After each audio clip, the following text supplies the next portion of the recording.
মুশরিকদেরকে যেখানে পাবে, অমুসলিমদেরকে যেখানে পাবে, অর্থাৎ বর্তমানে মুশরিক বলতে আমরা বুঝি হিন্দুদেরকে, তাদেরকে যেখানে পাবে সেখানেই শেষ করে দিবে, সেখানেই খুন করবে, সেখানে হত্যা করবে।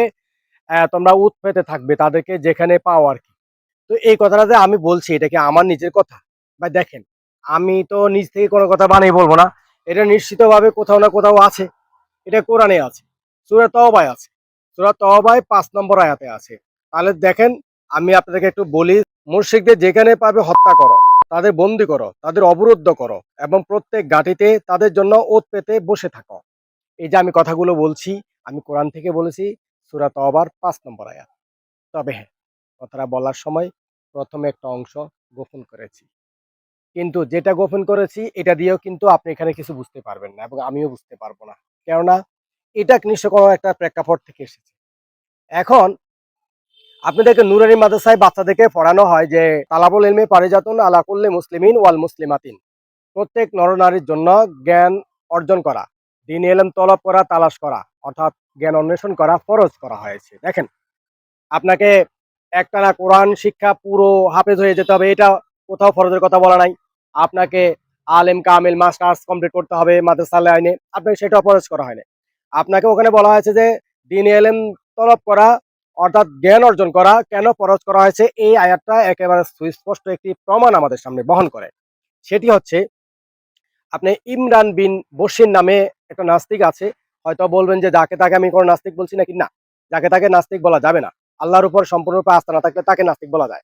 কারণ একজন হিন্দু, সে তার ধর্ম পালন করছে, সে তার ভগবান বলছে যা বা ঠাকুর বলছে, যাকে সে তার সৃষ্টিকর্তাকে যেভাবে উপস্থাপন করুক না কেন, সে একজন সে সৃষ্টিকর্তাকে মানছে। প্রত্যেক ধর্মে একই অবস্থা। আমি কথাগুলো সংক্ষেপ করছি যদিও।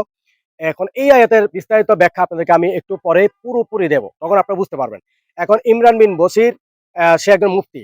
এখন ভারতের পশ্চিমবঙ্গের শুভেন্দু, আপনারা জানেন যে ইতিমধ্যে এই কথাটাকে কেন্দ্র করে, এই আয়াতের অংশটাকে কেন্দ্র করে খুব বিশ্রীভাবে ইসলামকে গালমন্দ করেছে যে ধর্মে মানুষকে হত্যা করার কথা বলা থাকে, যে ধর্মে মানুষ খুন করে, এই ধরনের কথা বলা থাকে, সেটা কোনো ধর্মের, এবং সে এটাকে বাজেভাবে উপস্থাপন করছে।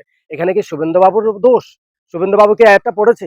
এই আয়াতটা যখন পড়তো, এই আয়াতে সে প্রেক্ষাপটে বসে যেত। আয়াতে বর্তমানে কিন্তু গুগল সার্চ করে কিন্তু আপনি বুঝতে পারবেন না। আয়াতে যখন যাবে সে প্রেক্ষাপটই করবে। এখন এই শুভেন্দু বাবুরা ইমরান বিন বশিরের আলোচনাটা দেখেছে এবং বিভ্রান্ত যে ছড়িয়েছে সেটা দেখেছে। এখন বিভ্রান্ত আমি কেন বলছি, আপনি দেখবেন, আমরা আরো কয়েক বছর আগে আমি নিজেও জেনেছি যে আম পাহাড়ের পাদদেশে অনেকগুলো আ অমুসলিমদেরকে পাওয়া গেছে। বিশেষ করে এরা ইহুদি নাসারায়, তারা কি করলো? তাদেরকে কোরআন এবং হাদিস সম্পর্কে তাদেরকে শিক্ষা দেওয়া হচ্ছে। তাদের ওখান থেকে হাজার, হাজার আলেম কিন্তু বের করতেছে সারা পৃথিবীতে। তাহলে কোন মুসলিম, কোন মুফতি কিন্তু নাস্তিক হয় নাই। এরা নাস্তিকদেরকে ইসলামের জ্ঞান শিখিয়ে তারপর ছেড়ে দিচ্ছে। তারা পৃথিবীর মুসলিমদেরকে নয়, শুধু সকল মানুষদেরকে তারা বিভ্রান্ত করছে। তাহলে শুভেন্দু বাবুদেরকে বিভ্রান্ত কারা করেছে সেটি মোটামুটি বুঝতে পারবেন একটু পরে। তো আসুন আমরা এই আয়াত সম্পর্কে একটু বিস্তারিত জেনে নিই। فإذا انسلخ الأشهر الحرم فاقتلوا المشركين حيث وجدتموهم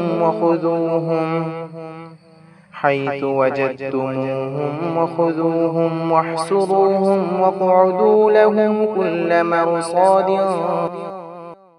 অতঃপর নিষিদ্ধ মাসসমূহ অতিবাহিত হইলে মুশরিকদেরকে যেখানে পাইবে হত্যা করিবে, তাহাদেরকে বন্দী করিবে, অবরোধ করিবে এবং প্রত্যেক ঘাটিতে তাহাদের জন্য উৎপাতিয়া থাকিবে।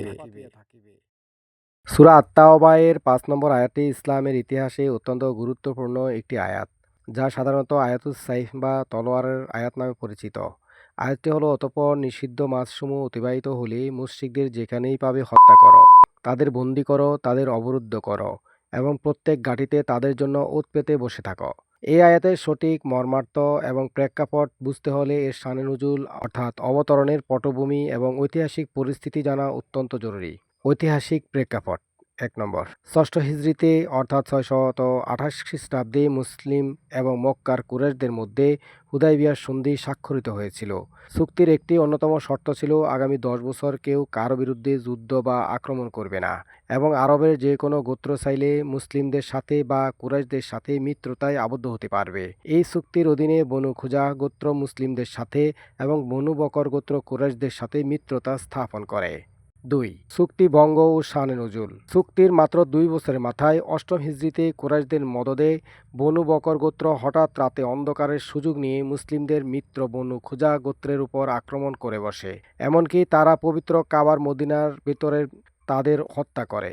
বনু খোজা গোত্র তখন আল্লাহর রাসূল সাল্লাল্লাহু আলাইহি ওয়াসাল্লামের কাছে এসে সাহায্য চায়। কুরাইশদের এই প্রকাশ্য চুক্তির ভঙ্গের ফলে হুদাইবিয়ার সন্ধি বাতিল হয়ে যায় এবং এর জের ধরেই নবীজি সাল্লাল্লাহু আলাইহি ওয়াসাল্লাম মক্কা বিজয় করেন। মক্কা বিজয়ের পরও অনেক মুশরিক গোত্র মুসলিমদের বিরুদ্ধে ষড়যন্ত্র ও চুক্তিভঙ্গের দ্বারা অব্যাহত রাখে। এই 4 মাস সময় দেওয়ার উদ্দেশ্য ছিল তারা যেন নিজেদের ভুল বুঝতে পেরে চুক্তি নবায়ন বা সংশোধন করতে পারে অথবা চাইলে সসম্মানে ও নিরাপদে এলাকা ছেড়ে চলে যেতে পারে। এই সময়ের মধ্যে মুসলিমদের পক্ষ থেকে তাদের উপর কোনো আক্রমণ করা হবে না। 4 মাসের এই নির্দিষ্ট ও নিরাপদ সময় পার হওয়ার পরও যারা মদিনা রাষ্ট্রের বিরুদ্ধে যুদ্ধ, ষড়যন্ত্র এবং চুক্তিভঙ্গ বজায় রাখবে তাদের বিরুদ্ধেই 5 নম্বর আয়াতের চূড়ান্ত ব্যবস্থা নেওয়ার নির্দেশ দেওয়া হয়। এখানে যুদ্ধের কথাটাই উল্লেখ করা হয়। 4. আয়াতের ভুল ব্যাখ্যার অপনোদন একটি জরুরি সতর্কতা। অনেকে এই আয়াতের আংশিক অংশ অর্থাৎ মুশরিকদের যেখানেই পাবে হত্যা করো এই অংশটাকে দেখিয়ে প্রচার করেন যে ইসলামে সব অমুসলিমদের দেখামাত্র হত্যার নির্দেশ দেওয়া হয়েছে। এটি সম্পূর্ণ ভুল এবং প্রেক্ষাপট বহির্ভূত ধারণা।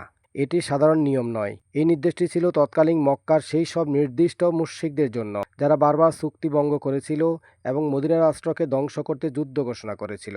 শান্তিপ্রিয়দের জন্য 5 নম্বর আয়াতের ঠিক পরের আয়াতেই 6 নম্বর আয়াতে আল্লাহ বলেছেন, আর মুশরিকদের কেউ যদি আপনার কাছে আশ্রয় প্রার্থনা করে তবে তাকে আশ্রয় দিন যাতে সে আল্লাহর কালাম শুনতে পারে, অতঃপর তাকে তার নিরাপদ স্থানে পৌঁছে দিন।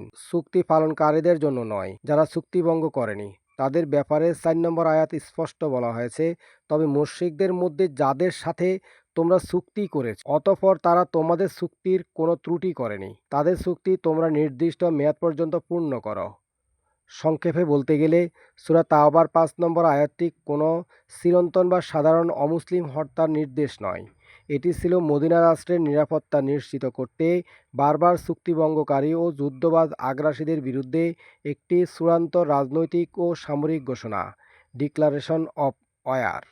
তাহলে দেখেন কি বুঝতে পেরেছেন পুরো কথাগুলো শুনে? এই আয়াতের প্রেক্ষিতে পৃথিবীর ইতিহাসে কোনো মুসলিম অমুসলিমদেরকে হত্যা করেছে কিংবা তাদের উপর আক্রমণ করেছে এরকম কোনো নজির নেই। যে আজকের জন্য যেহেতু এই আয়াতটা নয়, এই আয়াতটা কি প্রেক্ষাপটে ছিল সম্পূর্ণটা আপনারা দেখেছেন। তাহলে মুফতি ইমরান বিন বশিরদের চেনার জন্য, জানার জন্য, বোঝার জন্য দ্বীন এলেম প্রত্যেক নরনারীর জন্য শিক্ষা করা ফরজ হয়ে গেছে। তাহলে সে কি বুঝতে পারবে? ইমরান বিন বশির যে আমাদেরকে বিভ্রান্ত করছে আমরা বুঝতে পারবো, কারণ এই ধরনের নাস্তিকদের জন্য অনেক মুসলিমরাও কিন্তু বিভ্রান্ত হচ্ছে। শুভেন্দু বাবুরা তো স্বাভাবিক বিষয়। অতএব শুভেন্দু বাবুকে আমি একটি মেসেজ দিতে চাই যে আপনি যদি এই ধরনের কোনো প্রসঙ্গ আপনার সামনে কেউ না কেউ বলে, এবং সে তো হুজুর সেজে, ইমরান বিন বশিরকে দেখবেন সে কিন্তু হুজুর সেজে কিন্তু এই কাজগুলো করছে, তাদেরকে দেখে কিন্তু আপনি বিভ্রান্ত হচ্ছেন যে এই যে তাদের হুজুর তো বলতেছে যে এইভাবে খুন করার কথা বলা হয়েছে, এইভাবে মানুষ হত্যার কথা বলা হয়েছে। অতএব আপনারা সেখান থেকে বিভ্রান্ত হবেন না। সাথে সাথে এগুলো আপনারা গুগল সার্চ করে দেখেন কিংবা ইসলামের ওই আয়াতের, যে কোরআনের ওই আয়াতের প্রেক্ষাপটটা দেখবেন, হাদিসের ওই হাদিসটার প্রেক্ষাপটটা দেখবেন, কেন আল্লাহ নবী বলেছেন, কেন আল্লাহ বলেছেন, তাহলে দেখবেন আপনি এরপরে স্পষ্ট হয়ে যাবেন। যেহেতু ইসলাম হচ্ছে একমাত্র পরধর্ম সহিষ্ণু ধর্ম এবং মুসলিমরা হচ্ছে একমাত্র পরধর্ম সহিষ্ণু জাত। এখানে আপনি যখন কোরআনটা পড়বেন দেখবেন শুরু থেকে শেষ পর্যন্ত শুধু একবার তেলাওয়াত করে যাবেন, একজন অমুসলিম অনায়াসে সে মুসলিম হয়ে যাওয়ার জন্য যথেষ্ট। আমি আর বাকি কিছু বললাম না, যেহেতু ওখানে পৃথিবীর সকল মানুষের কথা পুঙ্খানুপুঙ্খানুভাবে বিস্তারিত বর্ণনা করা আছে। যেহেতু এখানে একটা আয়াত এমনও আছে যে এটি এমন এক কিতাব যেখানে প্রতিটি মানুষের কথা বলা হয়েছে, প্রতিটি মানুষের কথা এখানে লেখা আছে।